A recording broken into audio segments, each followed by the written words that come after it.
Okay. Good evening, dear brothers and sisters. మన ప్రాణానికి మూలమైన, జీవానికి ఆధారమైన, రక్షణకు, క్షేమానికి, మహిమకు, నిరీక్షణకు ఆధారమైన దేవాతి దేవుడైన యేసు ప్రభు వారి ఘనమైన నామాన్ని కొనియాడుతూ ఆ దివ్య నామాన చేరి వచ్చిన మీ అందరికీ కూడా వందనాలు తెలియజేస్తున్నాం.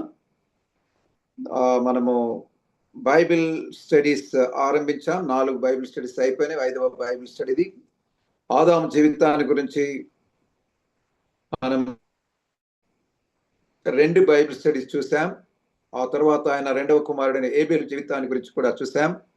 3వదిగా హనోకు జీవితాన్ని మనం గత వారాన చూసాం. ఆ లిస్టులో ఆదికాండం 5వ అధ్యాయంలో 21 నుంచి 24 వరకు హనోకును గురించి రాయబడింది. మనం అది లాస్ట్ టైం దాన్ని ఆధారంగా చేసుకొని ఆయన జీవితంలో ఉన్న ఒక ప్రధానమైన అంశాన్ని చూసాం. అదేంటంటే హనోకు దేవునితో కూడా నడిచెను, అతడు లేకపోయాను, దేవుడు అతను తీసుకొని పోయాను అనే మాటలు అక్కడ మనం చూస్తాం. హనోకు జీవితము, హనోకు అన్న మాటకు టీచ్ లేదా డెడికేటెడ్, టీచ్ అని 2 అర్థాలు ఉన్నాయి. బోధించుట, ఉపదేశించుట, లేదా అంకితం కావించబడిన లేదా సమర్పించబడిన అని అర్థం. ఆ పేరుకు తగినట్టుగానే తన జీవితాన్ని హనోకు పూర్తిగా దేవునికి అంకితం చేసుకున్న అద్భుతమైన వ్యక్తిగా 300 సంవత్సరాలు నిరవధికంగా దేవునితో నడిచిన వ్యక్తి, సంసార జీవితంలో ప్రవేశించి మెతూషలను కనని తర్వాత 300 సంవత్సరాలు తాను ఈ లోకంలో దేవునితో నిరవధికంగా ఎడతెక్క నడిచిన అద్భుతమైన సాక్ష్యం కలిగిన వ్యక్తి అని మనం చూసాం. హనోకు తాను జీవించిన కాలం చాలా భయంకరమైన కాలం. అది లోకమంతా ఒకవైపు వెళ్తుంటే ఈయన ఇంకొక వైపు వెళ్ళాడు. నలుగురితో నారాయణ, గుంపులో గోవింద అన్నట్టుగా తాను జీవించలేదు. ప్రవాహంలో చెత్త చెదారం కొట్టుకపోతుంటే ప్రవాహానికి ఎదురీదాలని తాను తీర్మానించుకున్నాడు. దేవుడు తానుతో కాదు, తానే దేవునితో నడిచాడు అన్న విషయాన్ని కూడా నేను మీ గమనానికి తీసుకొని వచ్చాను. దేవునితో నడవాలన్నది ఆయన ఆశ లేదా ఆయన కోరిక, తర్వాత ఆయన నిర్ణయం, తర్వాత ఆయన సంకల్పం. It was his Dzire, it was his decision and it was his determination.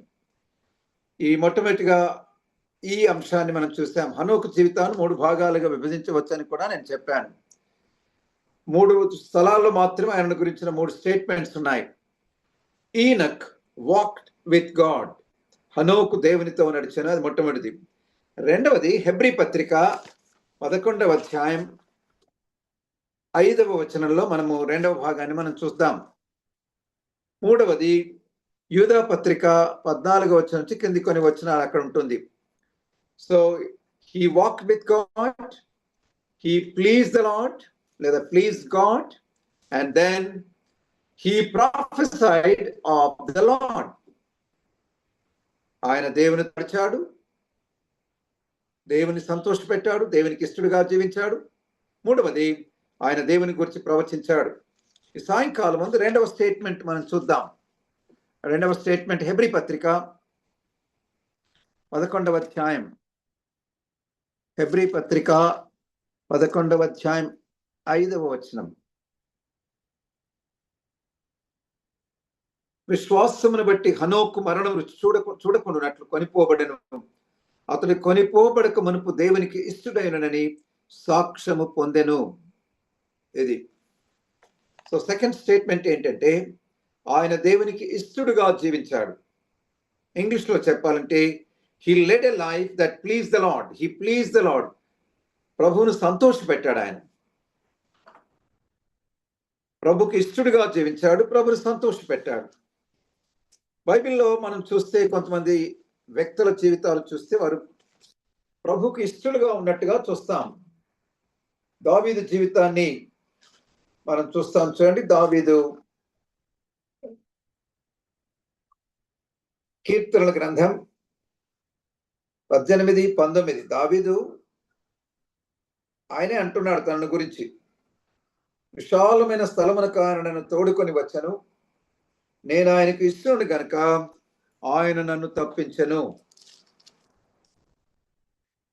హనోకు దేవునికి ఇష్టడుగా జీవించాడు. దావీదు దేవునికి ఇష్టడుగా జీవించాడు. బైబిల్లో మరొక వ్యక్తి దానియేలు విషయమై కూడా ఆ మాటలు ఉంటాయి. తెలుగులో దానియేలు దానియేలు గ్రంథం 9వ అధ్యాయం, దానియేలు నీవు నాకు బహు ప్రియుడవు అనే మాట ఉంటుంది. 9వ అధ్యాయం 23వ వచనం. అతడు నాతో మాట్లాడి ఆ సంగతి నాకు తెలియచేసి ఇట్లనను, దానియేలు నీకు గ్రహింప శక్తి ఇచ్చుటకు నేను వచ్చితిని, నీవు బహు ప్రియుడవు.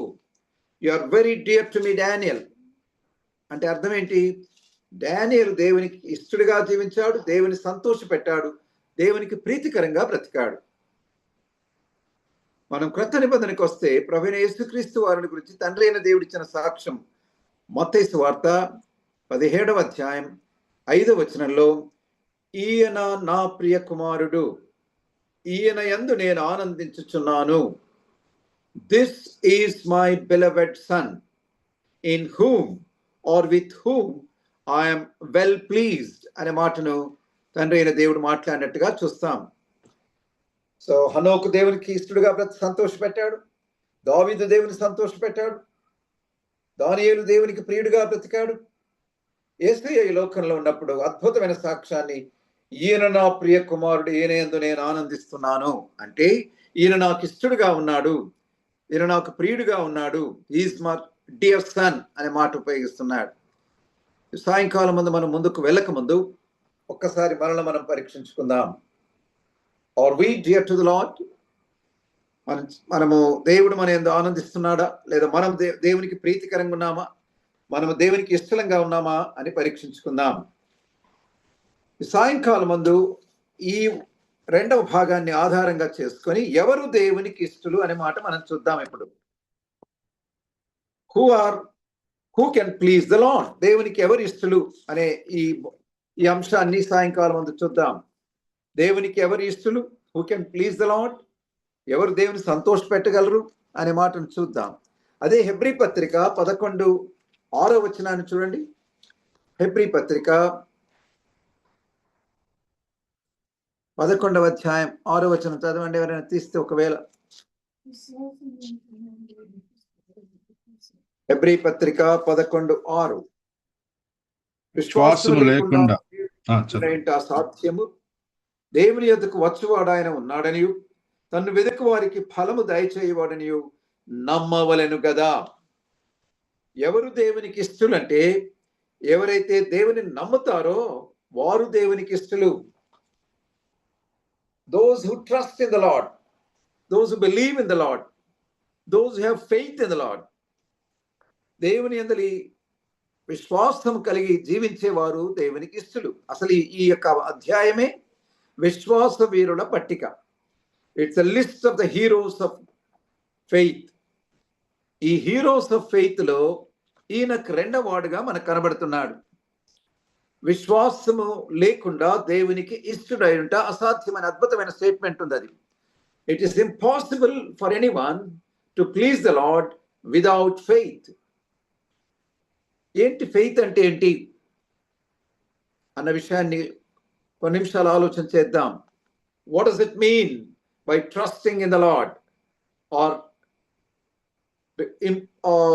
రిపోజింగ్ our faith in the lord?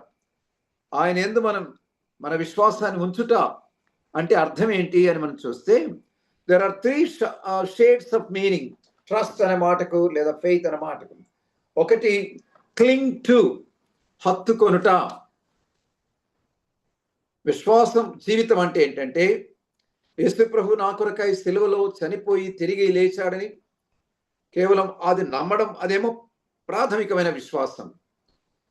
ఆ తర్వాత అనుదినము అనునిత్యము అడుగడుగున మనము ఆయన వైపు చూస్తూ పరిస్థితులు ఎంత విషమంగా ఉన్నా, ఎంత ప్రతికూలంగా ఉన్నా, ఎంత విడ్డూరంగా, ఎంత ప్రతిబంధకాలు ఎన్ని ఎదురైనా కూడా మనము ఆయనను హత్తుకొని జీవించాలి.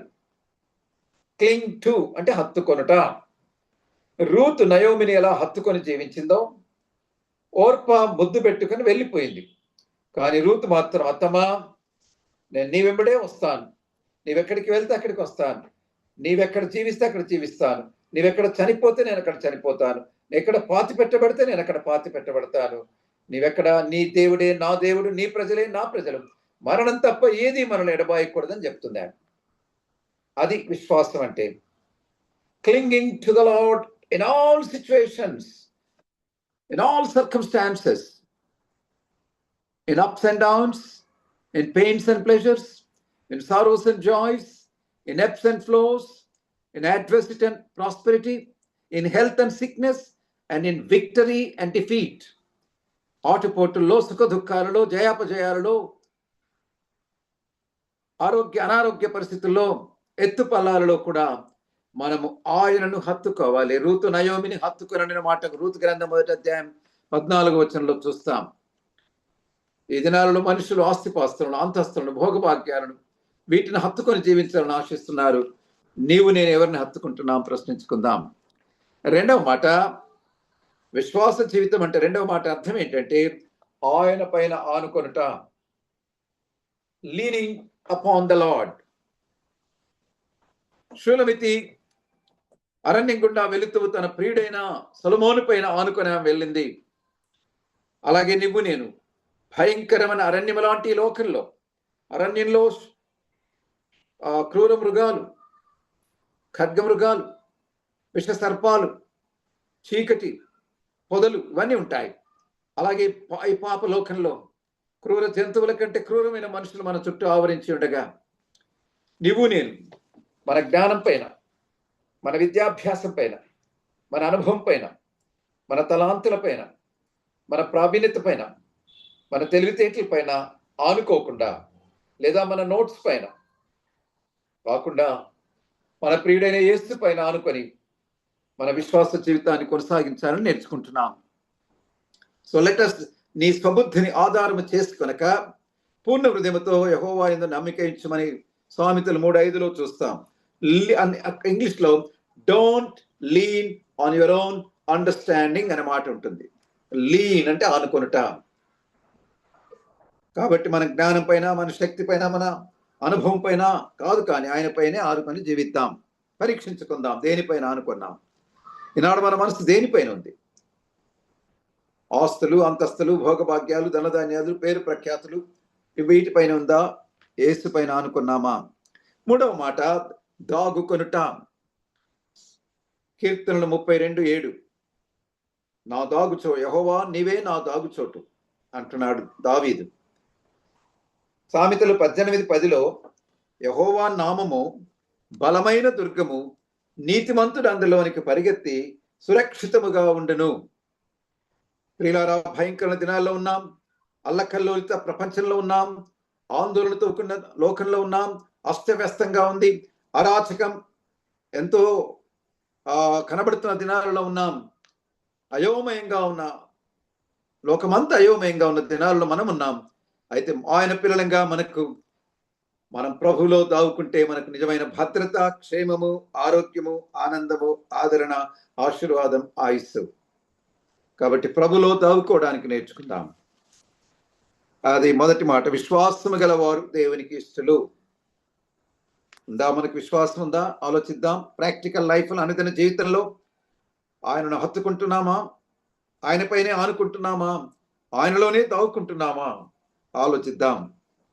రెండవ మాట, ఎవరు ఆయనకి ఇష్టలు, ఎవరు ఆయనను సంతోష పెట్టగలరు అని అంటే సామెతల గ్రంథం 11వ అధ్యాయం, సామెతల గ్రంథం 11వ అధ్యాయం 20వ వచనం. సామెతలు 11:20వ వచనం. ఒకవేళ తీస్తే చదవండి, ఎవరైనా తీసుంటే. సామెతలు 11:20వ వచనం. మూర్ఖ చిత్తులు యెహోవాకు హేయులు, యథార్థముగా ప్రవర్తించువారు ఆయనకిష్టులు. రెండవదిగా ఎవరు ఆయనకి ఇష్టలు అంటే యథార్థముగా ప్రవర్తించేవారు. Plain hearted people, people of integrity and sincerity. కపటము లేనివారు. యథార్థత అంటే కపటము లేని జీవితం, నిర్మలమైన జీవితం, మలినం లేని జీవితం, ఆంతర్యంలోను బాహ్యంలోను ఒకే రకంగా ఉండే జీవితాన్ని మరి యథార్థత అంటారు. యథార్థమైన అంతరంగము, బాహ్యము, హృదయము, మాటలు, హృదయము, ప్రవర్తన ఇదంతా ఒకే రకంగా ఉండాలని దేవుడు చూస్తున్నాడు. సామెతల గ్రంథం 15వ అధ్యాయంలో 15వ కీర్తనలో సామెతలు క్షమించండి, కీర్తనలు 15లో ఒక మాట ఉంటుంది చూడండి. కీర్తనుడు, యెహోవా నీ గుడారముల అతిథిగా ఉండదగిన వాడెవడు, నీ పరిశుద్ధ పర్వతం మీద నివసింపదగిన వాడెవరని ప్రశ్న వేసిన తర్వాత దానికి జవాబు ఏమొస్తుందో చూడండి. యథార్థమైన ప్రవర్తన కలిగి నీతిని అనుసరించుచు హృదయపూర్వకముగా నిజము పలుకువాడే. యథార్థమైన ప్రవర్తన. దేవుడు యథార్థవంతులని 18వ కీర్తనలో ఉంటుంది. ఆయన యథార్థవంతులను బలపరిచే దేవుడు అని ఉంటుంది. ఒక్కసారి 18వ కీర్తన మీరు ఒకసారి అట్లా చూస్తే అక్కడ ఉంటుంది చూడండి. 30వ వచనం. దేవుడు యథార్థవంతుడు. యథార్థత అంటే కపటము, ఎలాంటి మోసము, ఎలాంటి వక్రత లేనటువంటి జీవితం, తేటగా ఉండే జీవితం, దాగుడు మూతలు ఆడని జీవితం. కాబట్టి దేవునికి ఎవరిస్తులట? యథార్థముగా ప్రవర్తించువారు ఆయనకి ఇష్టలు. ఆసా జీవితంలో దినవృత్తాంతములు 2వ గ్రంథం 16వ అధ్యాయం 9వ వచనంలో ఒక మంచి మాట ఉంటుంది చూడండి. అక్కడ రాజైన ఆసా ఆరంభంలో చాలా చక్కగా జీవించాడు. దేవునికి అయిష్టమైన ఎన్నో తొలగించాడు, సంస్కరణలు తీసుకొచ్చాడు. వాళ్ళ సొంత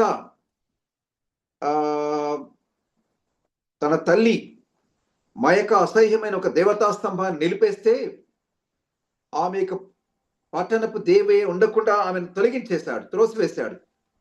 ఆమె నిలిపిన విగ్రహాన్ని తీసి 15వ అధ్యాయం 16లో మాటలుంటాయి. దినవృత్తాంతం 2వ గ్రంథం 15-16. ఆమె నిలిపిన విగ్రహం పడగొట్టి చిన్నాభిన్నం చేసి కిద్రోను వాగు దగ్గర దాన్ని కాల్చివేశాను. చాలా మెజర్స్ తీసుకున్నాడు, విగ్రహాలన్నిటి తొలగించాడు, చాలా వరకు చక్కగా జీవించాడు. చూడండి 17వ వచనం. ఇతని హృదయం యథార్థముగా ఉండెను అనే మాట కూడా ఉంది అక్కడ చివరిలో. అయితే 16వ అధ్యాయానికి వచ్చేసరికి రాజైన ఇశ్రాయేల్ రాజైన బయెషా ఆయన మీదికి యుద్ధం ప్రకటించినప్పుడు ఆసా ఏం చేశాడంటే దేవుని వైపు చూడకుండా అన్య రాజు అయినటువంటి దమస్కు, సిరియా రాజు అయినటువంటి బెన్హదద్ దగ్గరికి దూతలను పంపి నా తండ్రికి నీ తండ్రికి కలిగినట్లు నాకును నీకును సంధి కలిగినదని 16:3 అంటున్నాడు. దేవునికి అది ఎంత మాత్రం కూడా ఇష్టం లేదు. అప్పుడు 7వ వచనం చూడండి. ఆ కాలమందు దీర్ఘదర్శన హనాని యూదారాజైన ఆసా యుద్ధకు వచ్చి అతనితో ఇలాగూ ప్రకటించను, నీవు నీ దేవుడైన యెహోవాను నమ్ముకొనక సిరియా రాజు నమ్ముకొంటివే సిరియా రాజు యొక్క సైన్యము నీ వశము నుండి తప్పించుకొని పోయెను అని. అలా క్రిందికి వస్తే 9వ వచనంలో తన ఎడల యథార్థ హృదయం గల వారిని బలపరచుటకై యెహోవా కనుదృష్టి లోకమంతా అంతటా సంచారము చేయుచున్నది. ఈ విషయమందు నీవు మతి తప్పి ప్రవర్తించితివి గనక ఇది మొదలుకొని నీకు యుద్ధములే కలుగును. ఎంత దుఃఖకరమైన విషయం.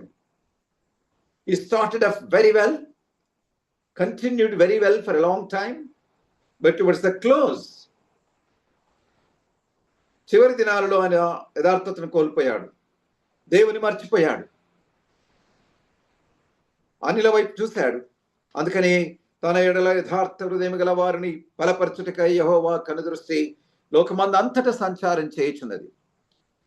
ఇప్పుడు ఈ సాయంకాలం ఉంది ఒక సహోదరుడు అమెరికాలో నుండి, దాస్ సహోదరుడు తాను మాట్లాడాడు. అక్కడ అమెరికాలో ఉండి ఆయన వింటున్నాడు.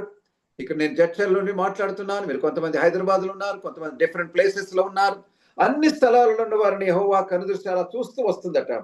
ఎవరైనా యథార్థపరులు నాకు కనబడతారా? అయితే నేను అట్టి వారిని బలపరుస్తాను అని దేవుడు ఇష్టపడుతున్నాడు. ఆసాను బలపరచడానికి యథార్థత కోల్పోయాడు. ఎంత దుఃఖక. మరి సాయంకాలం ఉంది నీవు నేను యథార్థంగా ఉన్నామా? దేవుడు యథార్థవంతుడు. ఆయన యథార్థవంతులను ప్రేమించే దేవుడు. ఆయనను ఆరాధించు వారు యథార్థంగా ఆరాధించు అట్టివారే కావాలని ఆయన కోరుచున్నాడని ఎక్కడుంటుంది ఆ మాట? యోహాను సువార్త 4వ అధ్యాయం 23-24 వచనాల్లో చూస్తాం. ప్రియులారా, ఈనాడు ఎక్కడ చూసినా కపటము, మోసము, టక్కరితనం, ఎక్కడ చూసినా వేషధారణ కనబడుతున్న దినాలలో రంగులు పూసుకుంటున్న దినాలలో, నాట్యాలు చేస్తున్న దినాలలో నీవు నేను ఎలా జీవిస్తున్నాం? చివరి వరకు మన యథార్థతను కాపాడుకోవాలి. అది చాలా కష్టమైన విషయం. ఈ మాటలు చెప్తున్నప్పుడు నేను భయపడుతున్నాను. చివరికి నేను కాపాడుకుంటానని నేను చెప్పలేను. ప్రభు కృప తోడై ఉంటే తప్ప. కాబట్టి మనం యథార్థంగా జీవిద్దాం. మన బలపరచుటకు ప్రభు సిద్ధంగా ఉన్నాడు.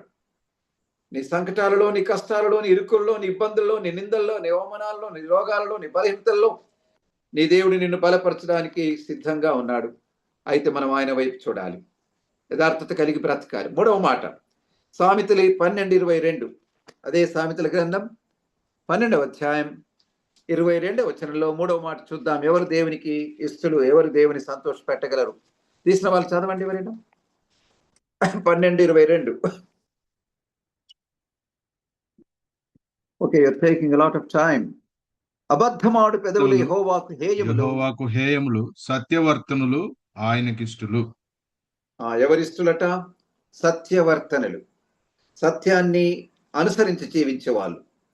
Those who love the truth, those who believe in the truth, those who speak the truth, those who preach the truth, teach the truth, and those who follow the truth, and those who live and die for the truth. సత్యాన్ని నమ్మేవారు, సత్యాన్ని ప్రేమించేవారు, సత్యాన్ని మాట్లాడేవారు, సత్యాన్ని బోధించేవారు, అబద్ధాన్ని అసహించుకునేవారు, సత్యం కొరకు జీవించేవారు, సత్యం కొరకు బ్రతికేవారు దేవునికి ఇష్టలు. తండ్రి అయిన దేవుడే సత్యమైనాడు. యోహాను 17:3 అద్వితీయ సత్య దేవుడవైన నిన్నును నీవు పంపిన యేసుక్రీస్తును ఎరుగుటే నిత్య జీవం. కుమారుడైన దేవుడు సత్యమైనాడు. యోహాను సువార్త 14:6 యేసు చెప్పెను, నేనే మార్గమును సత్యమును జీవమునై ఉన్నాను. సో తండ్రి అయిన దేవుడు సత్యం, కుమారుడైన దేవుడు సత్యం, పరిశుద్ధాత్మ దేవుడు కూడా సత్యమై ఉన్నాడు. యోహాను సువార్త 16:13 సత్య స్వరూపైన ఆత్మ వచ్చినప్పుడు ఆయన మిమ్మల్ని సర్వసత్యములోనికి నడిపించును అన్నటువంటి మాటను అక్కడ చూస్తాం. యోహాను 16:13. యోహాను 17:17లో సత్యమందు వారిని ప్రతిష్ఠించుము, నీ వాక్యమే సత్యం. సో దేవుడు సత్యమైనాడు, యేసయ్య సత్యమైనాడు, పరిశుద్ధాత్మ దేవుడు సత్యమైనాడు, దేవుని వాక్యమే సత్యమైంది. కాబట్టి ఇట్టి సత్య గ్రంథాన్ని నీవు నేను ప్రేమించాలి, చదవాలి, పఠించాలి, ధ్యానించాలి, అర్థం చేసుకోవాలి, హృదయంలో దాచుకోవాలి, దాని ప్రకారం జీవించాలి. అంత మాత్రమే కాదు, అబద్ధాన్ని అసహించుకోవాలి.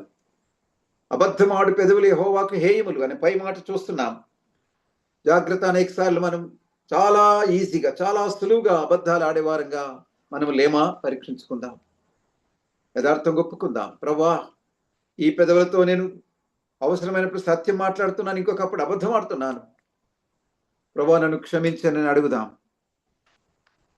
సత్యం అనే దట్టి కట్టుకోమంటున్నాడు అపొస్తలుడైన పౌలు ఎఫెసీ సంఘానికి. Belt the belt of truth. సత్యం అనే బెల్ట్ నడుముకున్నప్పుడు అది పట్టు ఇస్తుంది. పట్టు ఇచ్చినప్పుడు మనం చక్కగా నడవగలం. జీవితంలో సత్యం అనే దట్టిని కట్టుకున్నప్పుడు ఎలాంటి ఒడిదుడుకులు లేకుండా చక్కగా, నిట్టుగా, ధైర్యంగా, సాహసపేతంగా మనం నడిచి వెళ్ళగలము.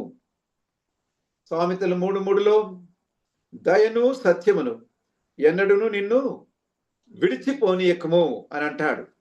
కాబట్టి ప్రియులారా, సత్యాన్ని హత్తుకుందాం, సత్యాన్ని మాట్లాడదాం, సత్యాన్ని నమ్ముదాం, సత్యాన్ని బోధిద్దాం, అబద్ధాన్ని అసహించుకుందాం, అసత్యాన్ని ఎదిరిద్దాం. 23వ అధ్యాయం 7వ వచనం నిర్గమాకాండం, నిర్గమ 23:7 అబద్ధమునకు దూరముగా పారిపోవుడి అని మాట ఉంటుంది. అబద్ధానికి దూరంగా పారిపోవాలట మనం.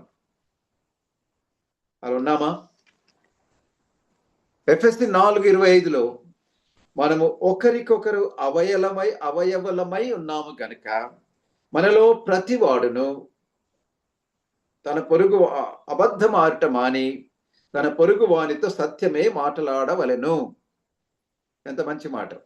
అబద్ధం ఆడటం మానాలి, సత్యం చెప్పాలి. మానడం వేరే, సత్యం మాట్లాడమే రెండు వేరు వేరు అని ఇంతకుముందే చెప్పాను ఒకసారి మీకు. మంచిది, అబద్ధం ఆడటం మానతో, ఇట్స్ వెరీ గుడ్ థింగ్. అంత మాత్రమే సరిపోదు, సత్యం మాట్లాడాలి. సత్యం మాట్లాడడానికి ధైర్యం అవసరం. నేను లాస్ట్ టైం చెప్పాను అనుకుంటాను, బాప్తిస్మకుడైన యోహాను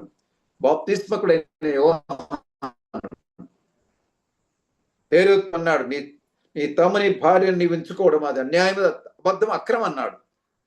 దానికి తన తల ఎగిరి వేయబడ్డది. అయినా దానికి సిద్ధంగా ఉన్నాడు.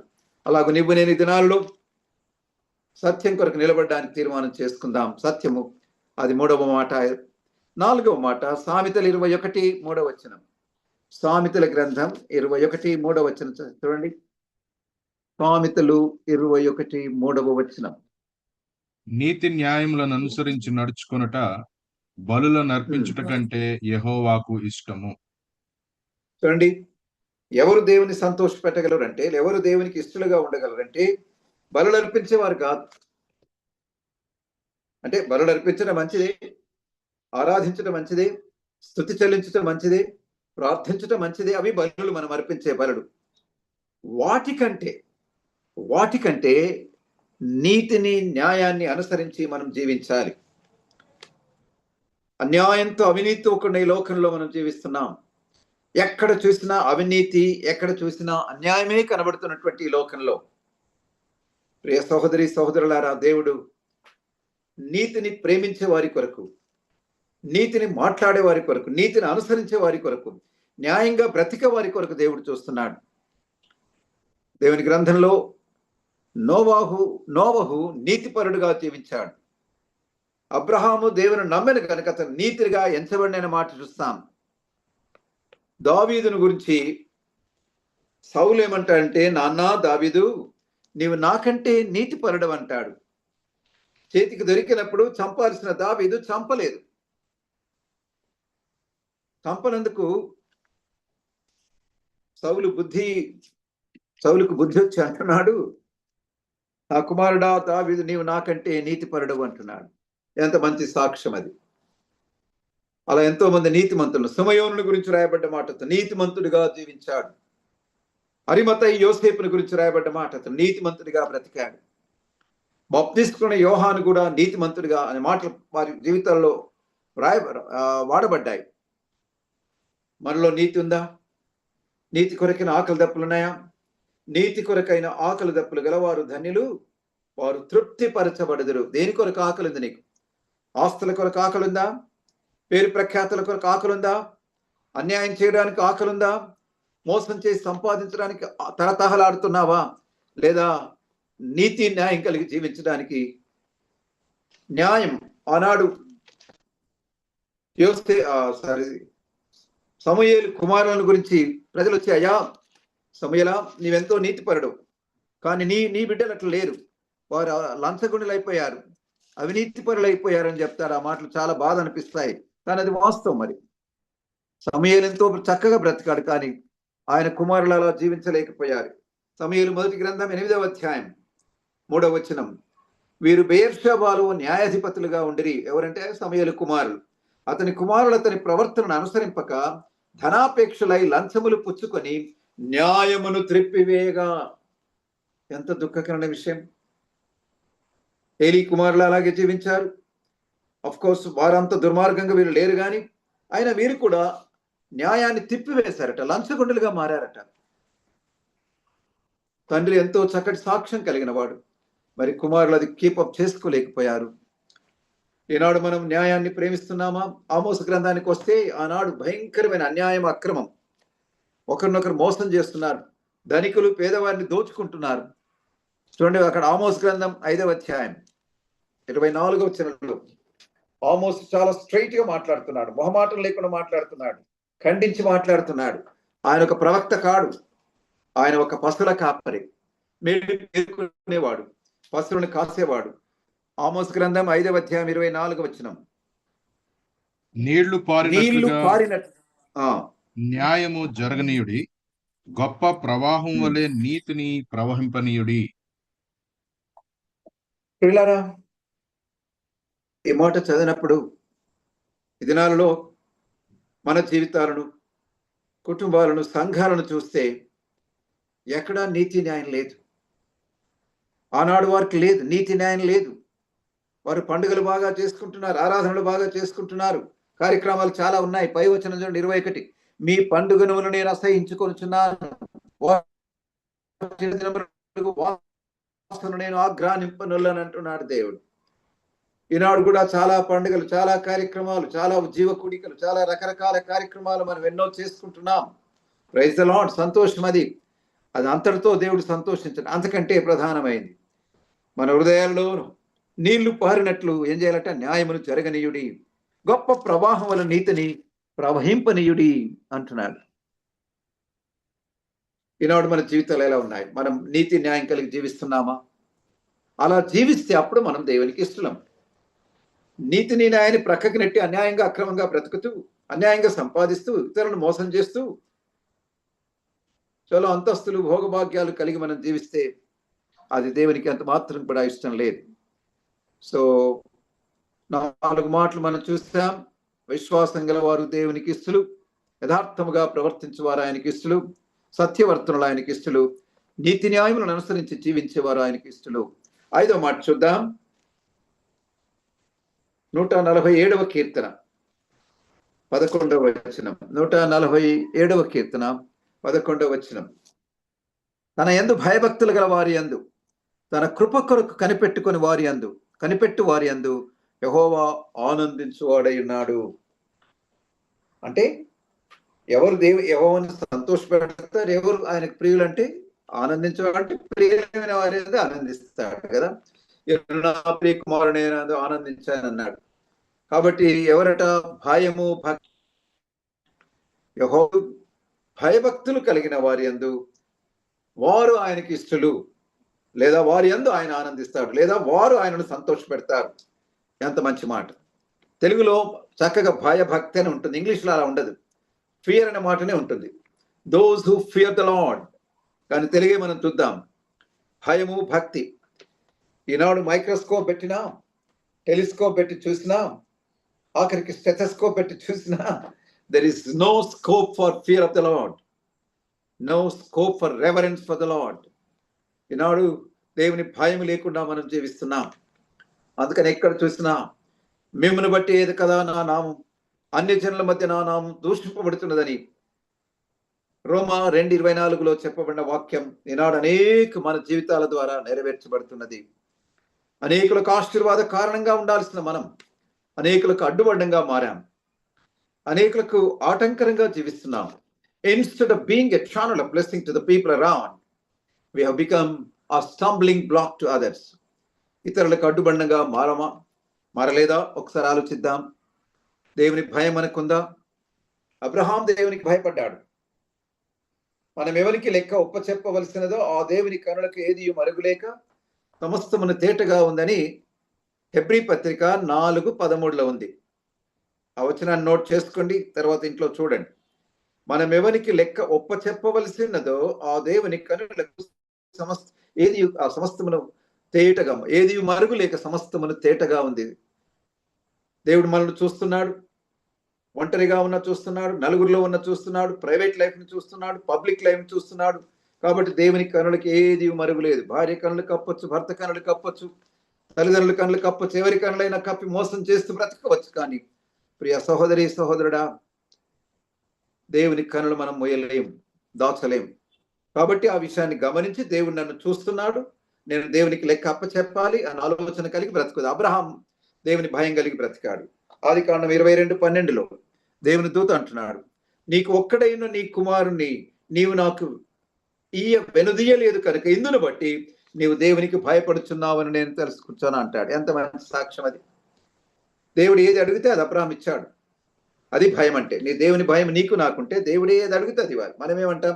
ప్రభు ఇది ఒక్కటి తప్ప ఏదైనా ఇస్తాం అని అంటాం. ఆలోచిద్దాం. ఓబేదు, రాజుల మొదటి గ్రంథం 18వ అధ్యాయం 3వ వచనంలో ఓబేదు భయభక్తులు కలిగిన వాడిన మాట రాయబడింది అక్కడ. ఆ భయభక్తులు కలిగిన ఓబేదు ఏం చేశాడు? ఆనాడు యెజబెలు యెహోవా ప్రవక్తలను చంపుతుంటే రాణికి రాజుకు తెలియకుండా చాలా జాగ్రత్తగా సీక్రెట్ గా 100 మంది యెహోవా ప్రవక్తలను ఆయన ఏరుకొని గుహలలో పెట్టి 50 మందిని ఒక గుహలో, 50 మందిని మరొక గుహలో పెట్టి వారికి ఆయన ఆహారాన్ని పంచిపెడుతూ వచ్చాడు, రాజుకు రానికి తెలియకుండా. ఓబద్యా యెహోవా యందు భయభక్తులు కలవాడై యెజెబెలు యెహోవా ప్రవక్త నిర్మూలము చేయుచుండగా గుహలో 10 మందిగా 100 దాచి అన్నపానములు ఇచ్చి వారిని పోషించను. ఎంత మంచి సాక్ష్యం అండి. దేవుని భయం కలిగిన వారు దేవుని బిడ్డలు ఆపదలో ఉన్నప్పుడు, కష్టాల్లో ఉన్నప్పుడు వారి పక్షాన్ని నిలబడతారు, వారి కొరకు ప్రార్థిస్తారు, వారికి సహాయం చేస్తారు, వారిని ఆదరిస్తారు, ధైర్యపరుస్తారు. అలా నువ్వు నేను చేస్తున్నామా? ఒకసారి ఆలోచిద్దాం. నెహెమ్యా 5:15లో అంతకంటే ముందు ఉన్న అధికారులు ప్రజల మీద అన్యాయంగా భారాలు మోపి వారి నుంచి అన్యాయంగా వాళ్ళు ఎక్స్ట్రాక్ట్ చేశారు డబ్బును. అయితే నెహెమ్యా అంటాడు, నేను అలాగూ చేయలేదు, దేవుని భయము చేత నేను అలాగూ చేయలేదు అంటాడు. నెహెమ్యా 5:15. అయితే దేవుని నాకు భయం ముందుగా మనకు నుండిన అధికారులు జనుల యొద్ద నుండి ఆహారమును ద్రాక్షరసమును 40 తులముల వెండిని తీసుకొనుచు వచ్చిరి. వారి పనివారు సహా జనుల మీద భారము మోపుచు వచ్చిరి. అయితే దేవుని భయము చేత నేను అలాగున చేయలేదు. ఎంత అద్భుతమైన సాక్ష్యం అండి. ఎంత యథార్థంగా చెప్తున్నాడు. ఆ మాట నీవు నేను చెప్పగలమా? మన పని చేస్తున్నటువంటి మన యొక్క ఆఫీసెస్ లో, వర్క్ ప్లేసెస్ లో అనేకుల న్యాయ పద్ధతులు అనుసరిస్తున్నప్పుడు నేను ఆ పని చేయజాలను, నేను లంచం ఇయ్యజాలను, నేను లంచం తీసుకోలేను, నేను ఒక దొంగ సంతకం చేయలేను అని నేను చేయగలమా? అలా జీవిస్తున్నామా? ఒకసారి ఆలోచిద్దాం. ఒకవేళ దేవుని భయం నీకు నాకు ఉన్నట్టయితే తప్పనిసరిగా నేను అలా జీవించగలం. దేవుని భయం ఉన్నప్పుడు మనం నిజంగా జాగ్రత్తగా బ్రతుకుతాం. ఆ భయం నీలో నాలో ఉందా? అదే నెహెమ్యా గ్రంథం 7వ అధ్యాయం 2వ వచనం చూడండి. నా సహోదరుడైన హనానికిని కోటకు అధిపతి అయిన హనన్యాకును యెరూషలేము పైన అధికారం ఇచ్చితిని. హనన్య నమ్మకమైన మనుషుడు, అందరికంటే ఎక్కువగా దేవుని ఎడల భయభక్తులు కలవాడు. సో దేవుని యందు భయం కలిగినటువంటి వ్యక్తుల జీవితాలు మనం ఇక్కడ తెలుగులో భయభక్తులు అంటే 2 అన్నట్టు అర్థం చేసుకోవాలి. అనన్య అందరికంటే భయభక్తులు కలిగిన వాడట. ఈనాడు నన్ను గురించి 4 వ్యక్తుల గురించి మనం చూసాం. అబ్రహామును గురించి, ఓబేదును గురించి, నెహెమ్యాను గురించి, హనన్యాను గురించి మనం నేర్చుకున్నాం. ఎలా ఉన్నాం? నిజంగా దేవునికి భయపడితే హనన్యాకు ఒక మంచి మాట ఉంది అక్కడ. హనన్య నమ్మకమైన మనుషుడు. భయము భక్తి కలిగిన వారిలో కనబడే మరొక లక్షణం ఏంటంటే నమ్మకత్వం. మనం నమ్మకస్తులుగా ఉన్నామా? సామెతల గ్రంథంలో కొన్ని మాటలు ఉంటాయి. నమ్మకమైన స్వభావం కలవాడు సంగతి దాచును. నమ్మకమైన స్వభావం నీలో నాలో ఉందా? మనం నిజంగా సంగతిని దాచడం అంటే కాన్ఫిడెన్షియల్. ఎవరైనా వచ్చి అక్క నాకు ఈ ప్రాబ్లమ్స్ ఉన్నాయి, నీకు చెప్తున్నానక్క, దయచేసి ఎవరికి చెప్పకు అంటే ఎవరికి చెప్పు అని చెప్పించుకొని ఆ అమ్మాయి వెళ్ళిన వెంటనే ఇదిగో ప్రజలారా ఇప్పుడేందిన వార్త అని మైక్ తీసుకొని ప్రచారం చేసే దౌర్భాగ్య స్థితిలో మనం లేమా? ఒకసారి ఆలోచిద్దాం. సామెతల గ్రంథం 11వ అధ్యాయం 11వ అధ్యాయం 13వ వచనం. కొండవాడై తిరుగులాడువాడు పరలగుట్టు బయట పెట్టును, నమ్మకమైన స్వభావం గలవాడు సంగతి దాచును. చూడండి, నమ్మకమైన స్వభావం అంటే సంగతిని దాచాలి. ఇతని మధ్యలో ఉన్న రహస్యమైన విషయాన్ని ఇంకొక థర్డ్ పర్సన్కి ఎప్పుడు కూడా చెప్పకూడదు. అది నిజమైన నమ్మకత్వం అంటే. దైవ భయం ఉన్నవాడు నమ్మకస్తులుగా ఉంటాడు. నమ్మకస్తుల యొక్క స్వభావం ఏంటి? సంగతిని దాచాలి. ఈనాడు సంగతిని దాచకుండా గుట్టు రట్టు మనం బయట చేస్తున్నాం. అనేకుల బలహీనతలు మనం ఇతరులకు చాటించే వారముగా లేమా? ఎంత దుఃఖకరమైన విషయం. ఆలోచిద్దాం. మన పాపాన్ని యథార్థంగా ఒప్పుకుందాం. ప్రభు, అనేకుల బలహీనతలను ఇతరులకు చాటాను తండ్రి, నన్ను క్షమించని సిగ్గుతో ఒప్పుకుందాం. 13వ అధ్యాయంలో 17వ వచనం. దుష్టుడైన దూత కీరణకు లోబడును, నమ్మకమైన రాయబారి ఔషధం వంటి వాడు. ఎంత మంచి మాట. రాయబారులు అంటే ఒక దేశం నుంచి ఇంకొక దేశానికి ఉండేవారు. సో అమెరికాలో ఉండే ఇండియా రాయబారి ఏం చేయాలంటే ఇండియాను గురించే ఇండియాను గురించే విషయాలే చెప్పాలి. ఇండియా గొప్పతనాన్ని గురించి అలాగ నేను మన ప్రభుకు రాయబారులమని కొరింథీ 2వ పత్రిక 5వ అధ్యాయంలో ఉంటుంది. మనం క్రీస్తుకు రాయబారులంగా ఉన్నాం. అయితే ఔషధం వంటి వారు గారట, నమ్మకమైన రాయబారి, టానిక్ అనే మాట ఉంటుంది ఇంగ్లీష్లో. అలా ఉన్నామా? మన ప్రభుకు రాయబారులంగా ఉన్నామా? ఇతరులకు మనం టానిక్ గా ఉన్నామా? ఒక్కసారి ఆలోచిద్దాం. 14వ అధ్యాయం 5వ వచనం, నమ్మకమైన సాక్షి అబద్ధమాడడు. నమ్మకమైన సాక్షులంగా మనం ఉన్నామా? నీవు ఒక సేవకునిగా, ఒక పాస్టర్గా ఉండకపోవచ్చు, లేదా ఒక టీచర్గా అంటే బైబిల్ టీచర్గా ఉండకపోవచ్చు, ఉపదేశకునిగా ఉండకపోవచ్చు. కానీ ప్రతి క్రైస్తవుడు ప్రభుకు సాక్షిగా ఉండాలి. నమ్మకమైన సాక్షులుగా మనం సాక్ష్యం అంటే చెప్పడం మాత్రమే కాదు, మనం ఏం చెప్తున్నా మన జీవితంలో ఇతరులకు ప్రదర్శించాలి. యేసయ్యను ప్రదర్శించాలి, యేసయ్యను పరిచయం చేయాలి, యేసయ్యను ప్రకటించాలి. అది 3వ మాట. సో నమ్మకమైన స్వభావం కలిగిన వాడు సంగతి దాస్తాడు. నమ్మకమైన రాయబారి ఔషధం వంటిగా ఉంటాడు. నమ్మకమైన సాక్షి అబద్ధమారడని మాట చూస్తాం. తర్వాత నమ్మకమైనటువంటి ఒక మాట ఉంటుంది సామెతల గ్రంథంలోని 25వ అధ్యాయంలో 13వ వచనంలో, నమ్మకమైన దూత తనను పంపు వారికి కోతకాలపు మంచు చల్లదనం వంటి వాడు తన యజమానుల హృదయమును తెప్పరిల్ల చేయను. ఒక యజమాని నుంచి ఒక వ్యక్తిని, అదిగో బాబు నీ ఫలానా వారి ఇంటికి వెళ్ళి ఇదిగో ఇది అందించిరా, నీవు ఇది ఇచ్చిరా అన్నప్పుడు నమ్మకంగా వెళ్ళాలి. ఏది చేయమంటే అదే చేయాలి. అలా చేస్తే ఆ యజమానుడు చేసిన వాడు ఎలా ఉంటాడట? ఆ నమ్మకమైన దూత కోతకాలపు మంచు చల్లదనం వంటి వాడట, యజమానుల హృదయాలు తెప్పరిల్లుతుందట. ప్రియులారా, మన పరలోకపు తండ్రికి మనము దాసులంగా ఉన్నాం, దూతలుగా ఉన్నాం, మెసెంజర్. మరి నిజంగా మనం నమ్మకమైన వారంగా ఉండి మన ప్రభు హృదయాన్ని రంజిల్లింప చేస్తున్నామా? ఆలోచన చేద్దాం. సరే, ఇక నేను 2వ భాగాన్ని గురించి నేను జస్ట్ ఒక మాట చెప్పి ముందుకెళ్తాను. యథార్థమైన భక్తిని గురించి ఆలోచిస్తే యథార్థమైన భక్తి ఉండాలి. ఎఫెసీ 5:25 ప్రకారం దైవ భక్తి ఉండాలి. తిమోతి మొదటి పత్రిక 2:10 ప్రకారం సద్భక్తి ఉండాలి. 2వ పత్రిక 3:5, తిమోతి 2వ పత్రిక 3:5 ప్రకారం 3:12 క్షమించండి, సద్భక్తిగా బ్రతకను ఉద్దేశించి వారు హింస పొందుదురు. యథార్థమైన భక్తి, దైవభక్తి, సద్భక్తి.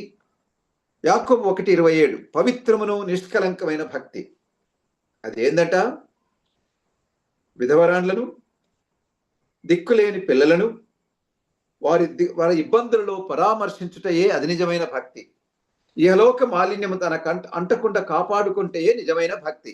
ఆ మాట నోట్ చేసుకొని జాగ్రత్తగా చదవండి. యాకోబు 1:27. అది కాబట్టి ఆయనందు భయభక్తులు కలిగి మనం జీవిస్తున్నామా? 6-7 జస్ట్ టచ్ చేసి నేను ముగిస్తాను. 6వ మాట, తన కృప కొరకు కనిపెట్టుకునేవారు. అక్కడే ఆయనకి ఇష్టడు. అక్కడే ఉంది కదా 147వ కీర్తన 11వ వచనంలో, దేవుడు కృపామయుడు, సర్వకృపానిధకు దేవుడు, కృపా సమృద్ధి గల దేవుడు, కృపాతిశయము గల దేవుడు, కృపాసత్య సంపూర్ణుడు, కృపాసత్యములు సమృద్ధిగా కలిగి, ఇవన్నీ మాటలుంటాయి బైబిల్లో. ఆయన కృప ఎంతో అమూల్యమైనది. 36వ కీర్తన 7-8 వచనాలు ఎంతో అమూల్యమైనది ఆయన కృప. 57వ కీర్తన 9వ వచనంలో ఆయన కృప ఆకాశము కంటే ఎత్తైనది. 106వ కీర్తన 1వ వచనంలో ఆయన కృప నిత్యముండును. 119వ కీర్తన 164వ వచనంలో భూమి ఆయన కృప చేత నింపబడి ఉంది. కాబట్టి ప్రియులారా, ఆయన కృప ఎంతో అమూల్యమైనది. ఆయన కృప ఏం చేస్తుందట? ఆయన కృప మనను ఆదరిస్తుంది, ఆయన కృప మనను బలపరుస్తుంది, ఆయన కృప మనను స్థిరపరుస్తుంది, ఆయన కృప మనను పరిపూర్ణులుగా చేస్తుంది. పేతురు మొదటి పత్రిక 5వ అధ్యాయం 10వ వచనంలో మాటలుంటాయి. కాబట్టి మన జ్ఞానం పైన, మన శక్తి పైన కాక మనం ఏమైనామో ఆయన కృప చేత పౌలు అంటాడు, మనం ఆయన కృప అయిన ఆధారం. కావున నా కుమారుడైన తిమోతి, క్రీస్తు యేసునందరి కృప చేత బలవంతుడవు కమ్మని పౌలు అంటాడు. తిమోతికి రాసిన 2వ పత్రిక 2వ అధ్యాయం 1వ వచనంలో, కాగా క్రీస్తు యేసునందరి కృప చేత బలవంతుడవు కమ్ము. కాబట్టి మన బలము, మన జ్ఞానం కాదు, కృపామడిన దేవుని వైపు చూస్తూ ఆయన కృప చేత బలవంతులమై, ఆయన కృప చేత ఆదరించబడుతూ, ధైర్యపరచబడుతూ, పురికొల్పడుతూ, స్థిరపరచబడుతూ పరిపూర్ణతలోనికి ముందుకు వెళ్దాం. అది 6వ మాట. చివరిగా ఎవరు దేవునికి ఇష్టలంటే రోమాపత్రిక 14:18. రోమాపత్రిక 14వ అధ్యాయం 18వ వచనం.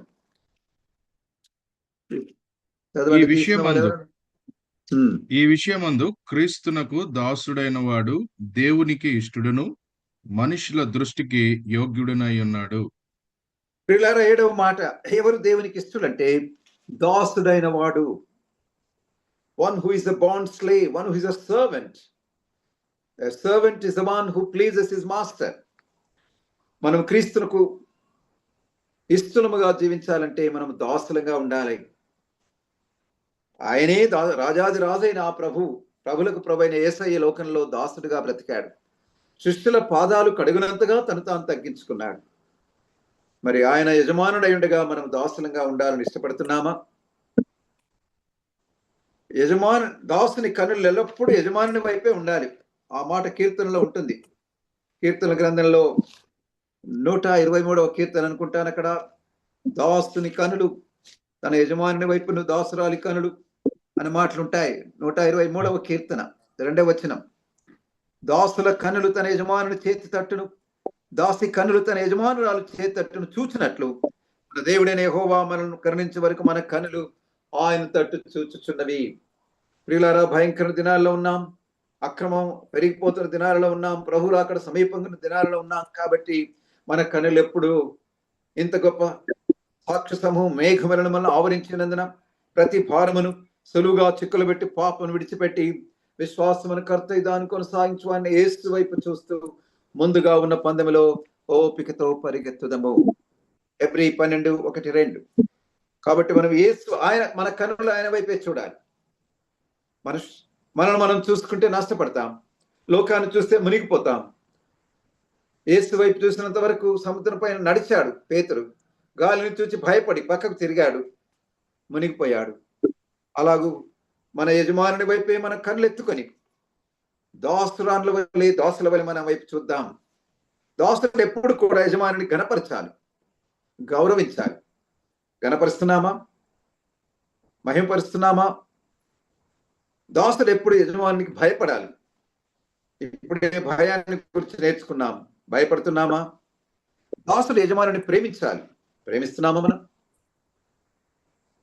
అందరికంటే అన్నిటికంటే ఎక్కువగా ప్రభునే ప్రేమిస్తున్నామా? దాసుడు యజమానిని సేవించాలి. మనం సేవిస్తున్నామా? ఏం చేస్తున్నాం ప్రభు కొరకు? ప్రభును సేవిస్తూ, ప్రభును ప్రేమిస్తూ, ప్రభుని గణపరుస్తూ, ప్రభు పరిచర్యలు కొనసాగుతూ, ప్రభు ప్రేమను ప్రకటిస్తూ ప్రభు సాక్షులుగా మనం జీవిస్తున్నామా అనేది మనం ఆలోచన చేసుకున్నాం. నేను ముగిస్తున్నాను. హనోకు జీవితంలో 2వ భాగం, 2వ స్టేట్మెంట్. హనోకు దేవునితో నడిచెను. ఆయన దేవునికి ఇష్టడుగా జీవించాడు. 7 మాటలు మనం చూసాం. ఎవరు దేవునికి ఇష్టలు అంటే విశ్వాసం గలవారు ఆయనకి ఇష్టలు. 2వదిగా యథార్థంగా ప్రవర్తించేవారు ఆయనకి ఇష్టలు. 3వదిగా సత్యవర్తనులు ఆయనకి ఇష్టలు. 4వదిగా బలులు అర్పించే వారి కంటే నీతి న్యాయములను అనుసరించి నడుచుకునే వారు ఆయనకి ఇష్టలు. ఆయన భయము భక్తి కలవారు ఆయనకి ఇష్టలు. 5వదిగా 6వదిగా కృప కొరకు కనిపెట్టుకునేవారు ఆయనకి ఇష్టలు. 7వదిగా ఆయనకు దాసులంగా ఉండే మనము ఎవరైతే దాసులుగా ఉంటారో ఆయనకి ఇష్టలు. ఈ సాయంకాలం ఉదయం మాటలు వింటున్న నీవు నేను, ప్రియ సహోదరి సహోదరుడా, హనోకు ఎంత అద్భుతమైన జీవితాన్ని జీవించాడు. ఆయన చిన్న జీవితంలో జస్ట్ 365 ఏళ్ళే బ్రతికాడు. He is the youngest man. అక్కడ మీరు ఆ లిస్ట్ లో చూస్తే చాలా తక్కువ ఏళ్ళు బ్రతికాడు. జీవించిన వారందరిలో 1/3 దాదాపుగా బ్రతికాడు. అయినా అద్భుతంగా జీవించాడు. దేవునికి ఇష్టడుగా బ్రతికాడు. సాయంకాలం ముందు మనల్ని పరీక్షించుకొని ఎక్కడెక్కడ ఆయనకు ఇష్టమైన కార్యాలు మనలో ఉన్నాయో, దేవుని దుఃఖపెట్టే మన ఆలోచనలు, మన చూపులు, మన తలంపులు, మన మాటలు, మన క్రియలు, మన సంబంధాలను ఎక్కడైతే అయిష్టంగా ఉన్నామో యథార్థంగా ఒప్పుకుంటూ ఆయన రక్తంలో కడగబడుతూ, ప్రభా ఈ రాత్రి నుంచి నేను నీకు ఇష్టంగా జీవించాలని తీర్మానం చేసుకుంటున్నాను, నాకు సహాయం చేయండి అని అడుగుదాం. అలా పరిశుద్ధాత్మ దేవుడు మనకు సహాయం చేయను గాక. ఆమేన్. Thank you uncle. అద్భుతం. దేవుడు ఒక వ్యక్తిని ఇష్టపడతాడు అనే విషయంలో ఆయన ఏదో మనం భారం భరించలేనంత విషయాలు మన నుంచి ఏమి కోరుకోవట్లేదు.